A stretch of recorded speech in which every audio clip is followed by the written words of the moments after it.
L'essence, c'est que j'ai dit presque à 7 shekels. Le prix du baril lui-même là-dedans, c'est 2 shekels. Tout le reste, c'est des taxes.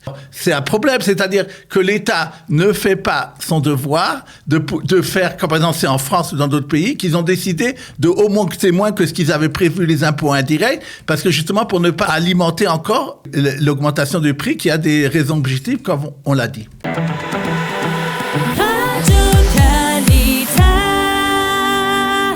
Nous sommes heureux, comme chaque mercredi, de retrouver dans notre studio le docteur Daniel Gougnam. Daniel, bonjour, Boker Tov. Bonjour. Alors, vous avez survolé la presse économique de ces derniers jours et vous y avez bien entendu trouvé, c'était difficile de le rater, la crise autour de la hausse des prix en Israël. Une crise qui fait beaucoup parler d'elle dans les médias, les commentateurs, les éditorialistes qui en parlent. Et moi, j'ai plusieurs questions à vous poser. La première question, c'est de savoir, on a vu par exemple une initiative de la part on va passer par la première question. La première question de base, c'est de savoir pourquoi les prix augmentent. Pourquoi, depuis quelques semaines, on assiste à une augmentation massive de tous les prix. C'est d'abord l'essence, l'électricité, les denrées alimentaires. Dans tous les secteurs, les prix augmentent. Pourquoi ? Oui. Alors, comme d'habitude, la réponse, elle est complexe, c'est-à-dire il n'y a pas qu'une seule réponse à ça.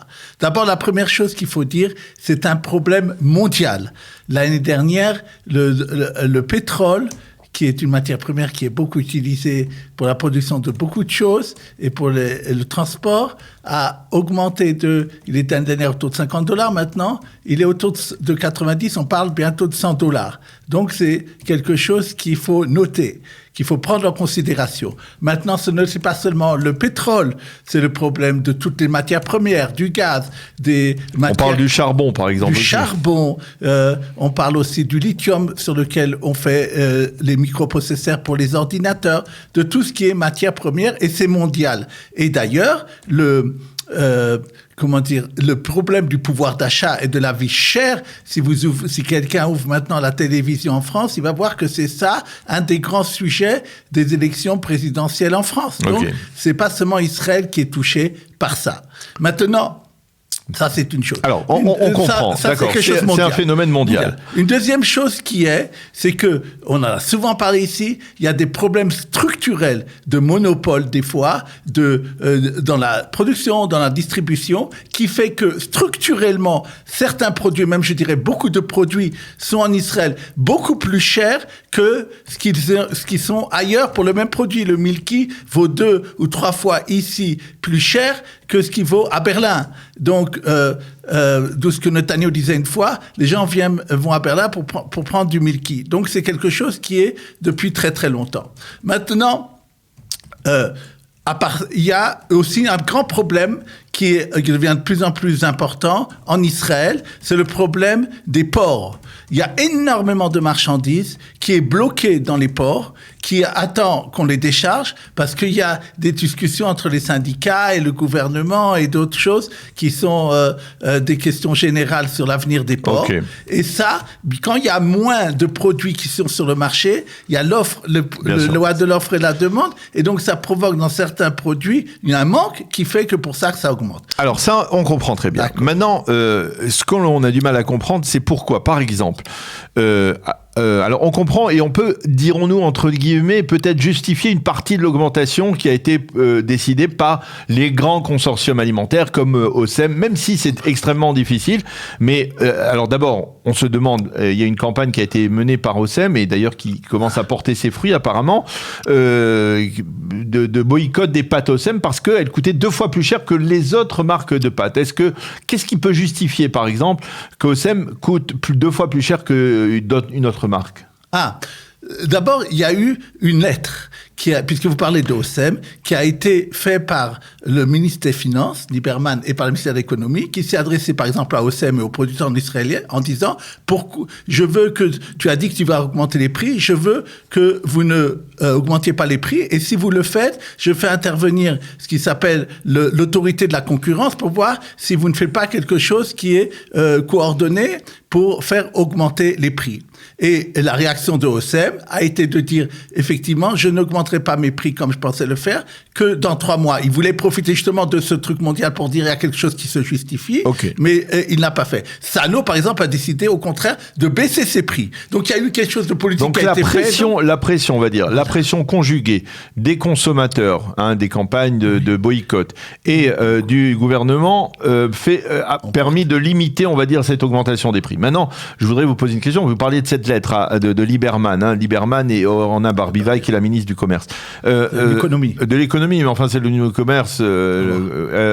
Oui, d'accord. Alors, une lettre comme ça, on peut se poser une question. Pourquoi finalement le gouvernement, lui aussi, n'importe pas sa contribution en faisant baisser les taxes? Et c'est pas moi qui le dis, c'est tout simplement dans le programme de Singapour de celui qui est aujourd'hui le Premier ministre, c'est Naftali Bennett, c'est ce qu'il avait proposé comme programme économique lors des précédentes élections. Pourquoi ne met-il pas en application cette réduction de l'imposition dans de multiples produits en Israël? D'abord, le programme de Singapour que vous avez dit de Bennett, j'ai vérifié ce matin, est un programme de réduction d'impôts sur les personnes et entreprises, pas des impôts indirects. Le grand problème ici, et ça vous avez mis le doigt dessus, c'est pour ça que, à mon avis, cette lettre n'est qu'à moitié justifiée, comme la presse économique le dit à juste titre. Parce que les gens qui ont pris l'essence ce matin ont vu que l'essence a augmenté de 34 agourotes en un mois maintenant. Il est presque à 7 shekels. Il y a le prix de l'électricité, que bien sûr c'est très important pour la production, mais aussi pour les ménages, qui a augmenté, non pas comme ils le disent d'ailleurs 5,7, mais en vérité 6,2, parce que là il y a aussi un mensonge, parce que en vérité ça a plus augmenté. Ils ont les chiffres qui ont été donnés à la presse. Ça c'est des données que l'on peut baisser avec une contribution du gouvernement. Justement. Parce au contraire, depuis qu'il est là, le gouvernement a pris la chose facile d'augmenter des impôts indirects. On en a parlé, les plastiques et les boissons gazeuses. Les boissons, ce qui est souvent sur les causes populaires. On peut le justifier ou pas, mais c'est ce qui a été fait. Et donc, quand on augmente l'impôt indirect sur les produits, par exemple, l'électricité augmente parce qu'ils ont augmenté les taxes sur le charbon. Eh bien oui. Et pour les puis parce qu'il y a aussi, par exemple, une ministre du gouvernement, il faut le dire comme ça, une ministre du gouvernement, Karine El Harrar, qui est la ministre de l'énergie, qui dit tout simplement, bien non, pour des raisons environnementales, eh bien, on va arrêter la production de gaz, alors que jusqu'à présent, le gaz, c'était un des atouts énergétiques de l'État d'Israël. On comprend plus très bien. Oui, je vous dis, puisqu'on parlait de l'essence, c'est, j'ai dit, presque à 7 shekels. Le prix du baril lui-même, là-dedans, c'est 2 shekels. Tout le reste, c'est des taxes. Et un peu ce qui est donné aux producteurs de l'essence et à ceux qui nous les donnent à la pompe. Alors, c'est un problème, c'est-à-dire que l'État ne fait pas son devoir de faire, comme par exemple c'est en France ou dans d'autres pays, qu'ils ont décidé de augmenter moins que ce qu'ils avaient prévu les impôts indirects, parce que justement pour ne pas donner du feu à alimenter encore l'augmentation du prix qui a des raisons objectives, comme on l'a dit.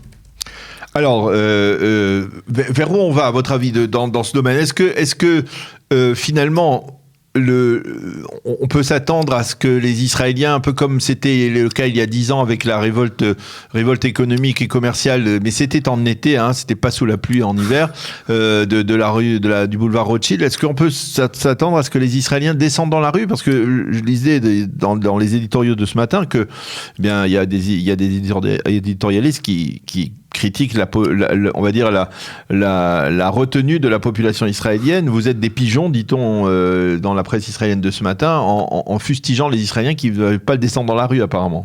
Oui, c'est une question sociologique et politique parce que il y a des fois des mouvements qui ont d'autres raisons et les gens sont poussés dans la rue parce qu'il y a des meneurs ou d'autres raisons qui sont derrière.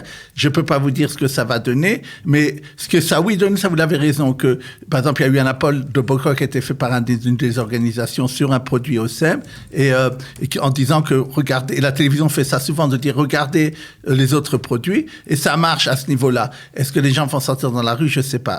Ils étaient sortis à l'époque pour le prix du cottage, c'était oui, ça. Exact, mais très longtemps. Et une chose importante à dire aussi qui est assez paradoxale, la Banque d'Israël a acheté ces dernières semaines des centaines de millions de dollars en vendant du shekel pour faire baisser le shekel parce qu'il est mathématiquement fort, parce que les exportations continuent à être extrêmement fortes. Et donc on a eu un shekel qui s'est approché de 3,20, maintenant il est un peu redescendu. Ça encore, on peut se demander, c'est évident que quand le shekel était très très fort, une partie de l'augmentation était maintenue. Maintenant, est-ce que c'était le moment pour la Banque d'Israël de ne pas laisser, à l'époque, dans le mois de janvier, je parle, il aurait pu très bien laisser un petit peu le shekel se renforcer autour de 3,10. Ça aurait permis de mieux passer ce cap-là. Encore une fois, la main droite ne sait pas ce que fait la main gauche.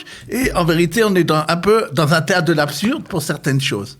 Alors, on va parler maintenant d'un autre sujet qui est, on va dire, à l'honneur du gouvernement, on va dire à l'avantage du gouvernement, puisque le gouvernement avait décidé, et ça rentre en vigueur c'est rentré en vigueur depuis le début du mois de février, d'augmenter les retraites et les contributions, on va dire les soldes des soldats et les allocations pour les handicapés qui vont être sensiblement augmentées. Tout à fait. Et je le dis parce que je veux que les gens regardent bien qu'ils ont eu cette augmentation. Oui. Par exemple, pour les retraites, ça concerne d'abord ceux du secteur public qui ont reçu 2%, mais même les retraités qui ont ce qu'on appelle des fonds de retraite, Keren Pensia en hébreu, oui. Pour certaines raisons, vont être aussi augmentés de 2%, alors qu'il aurait dû être de 4%. Il y a aussi là-dessus aussi c'est un théâtre de l'absurde, parce que les gens du secteur public attendent depuis l'année 2016, ça a été décidé par le gouvernement, une grande augmentation des retraites pour le secteur public, pour les retraités qui souvent du secteur public n'ont pas grand-chose, et depuis 2016, ils n'ont pas été augmentés. Donc j'espère qu'une fois ça se fera. Mais ce que je veux dire, c'est que vérifiez bien que, surtout dans la période de Fischer qu'on a dit, que vous avez bien les augmentations, comme vous avez dit, à l'honneur ou bien qui ont été faites parce que il y a eu des pressions à la base et au gouvernement. Par exemple, pour les soldats, ils ne le voulaient pas. C'est parce qu'il y a une base des députés qui sont venus leur demander. Donc, vérifiez bien que cette augmentation est bien rentrée là où ça doit rentrer dans votre compte en banque. Alors maintenant, on va parler d'une enquête journalistique qui dévoile que les banques feraient de l'obstruction à l'utilisation de cartes de crédit extra-bancaires. C'est grave, ça? Oui. J'ai d'ailleurs souvent, il y a des Olim qui viennent me demander, lorsqu'ils ouvrent des comptes bancaires, pour voir que je peux voir les conditions de la banque, voir s'ils peuvent négocier quelque chose. Je remarque souvent que les banques proposent aux LIM, d'ailleurs, qui ne connaissent pas toujours ce qui se passe, leur carte à eux, bancaire, qui coûte 20 shekels par mois, alors que vous savez très bien qu'on peut avoir des cartes extra-bancaires dans des super ou autres, je ne veux pas donner des noms ici, que non seulement on l'a gratuit, mais en plus qu'on a souvent là-bas des réductions et qu'il y a un plus grand crédit que dans les banques. Et il y avait justement une intention du gouvernement de ne pas de favoriser les cartes de crédit pour augmenter la concurrence par rapport aux banques dans les crédits. Mmh. Maintenant, qu'est-ce qui s'est passé? C'est que c'est une enquête qui a été faite par la chaîne 12, comment on appelle ça, Mako en Israël, qui a fait des caméras cachées et autres dans les banques et qui a vu que la banque a dit à cette personne-là, écoute bien, si tu ne me prends pas ma carte à moi que je te propose, la carte Visa avec qui je travaille, que ce soit Isracart ou autre, alors, dans ce cas-là, tu n'auras pas le droit à tel avantage de la banque et à telle bonification. C'est interdit d'abord. Si vous voyez quelque chose comme ça, il faut immédiatement le signaler à l'autorité de la Banque d'Israël, aux autorités de consommation. Et je vous redis encore, les cartes extra-bancaires sont beaucoup moins chères que les cartes qu'on vous vend dans les banques. Très important. En tout cas, on va terminer ce survol de la presse économique israélienne par une société, par la société Clal, qui est très connue, à qui est arrivée une sorte de mésaventure lors d'un procès qu'elle a intenté envers un client. Oui. C'est quelque chose pour moi très important, toujours de donner des choses pratiques et qui peuvent vous servir. Lorsque il y a des gens qui font ce qu'on appelle des assurances pour invalidité, c'est-à-dire ils travaillent ou bien ils ne veulent pas qu'au cas où ils sont invalides, ils puissent avoir de l'argent de la part de la compagnie d'assurance. Maintenant, parce que en plus le Bitoire Lomi ne paye pas toujours ou paye pas tout de suite, et donc ils veulent avoir encore quelque chose en plus. C'est quelque chose qui est louable, c'est quelque chose qui coûte cher, et qu'au moment où la personne a besoin justement de ça, il attend à ce que ça lui vienne normalement. Maintenant, il y a eu quelqu'un qui a eu ce problème, il était très handicapé. À cause de ça, il n'a pas pu travailler un certain temps, et donc il a présenté d'ailleurs des papiers médicaux attestant de son handicap. Et qu'est-ce qu'elle a fait, la société d'assurance Clal Bitoire? Ce qu'on peut comprendre, elle a fait une enquête pour voir si on ne lui dit pas n'importe quoi. C'est normal aussi qu'une société d'assurance vérifie. Maintenant, qu'est-ce qui s'est passé? Elle a fait une enquête très longue. Et dans l'enquête très longue, elle a enquêté sur quelqu'un d'autre et pas sur celui dans cette ville-là ou dans cette petite ville, et pas sur celui qui avait des déposé la demande pour handicap. Et lorsqu'elle est arrivée au procès, donc il commence l'avocat de la compagnie à interroger les différents témoins, dont la femme de celui qui a, et il dit, n'est-ce pas que vous avez un garage juste à côté de chez vous et que votre mari a travaillé dans le garage pendant cette période-là où il a dit qu'il était handicapé. Il a dit, j'ai pas de garage, j'ai pas de choses. Et témoin après témoin, celui qui fait, que l'avocat de la compagnie qui fait, se rend compte qu'en fait, il y a un problème, que l'enquête a été malmenée. Et une enquête qui était longue, qui a duré un certain temps, mais simplement, ils se sont trompés de la personne. Il est revenu, après quelques temps, dire au juge, voilà, j'ai qu'une déclaration à faire, j'ai arrêté immédiatement le procès, on s'est trompé. Le journal a demandé à avoir des éclaircissements et l'éclaircissement de l'avocat a été dit, je n'ai pas de commentaire à faire. Alors je dis, il faut faire très attention si déjà on fait ce genre d'assurance et autres, et qu'il y a des gens qui viennent nous dire des choses qu'on n'a pas fait, de aller sur notre droit, de ne pas avoir peur, parce que les sociétés se trompent aussi. C'est très désagréable, surtout quand on en a besoin. Eh bien, merci beaucoup, Dr Daniel Guggenheim, d'être venu comme chaque mercredi fidèle au poste pour nous informer des titres importants dans la presse économique israélienne. Et on en a beaucoup parlé ce matin de la hausse des prix. Ça devrait être récurrent et on devrait en parler au cours des prochaines semaines très certainement. Merci beaucoup d'être venu. Bonne journée, à bientôt, à la semaine prochaine.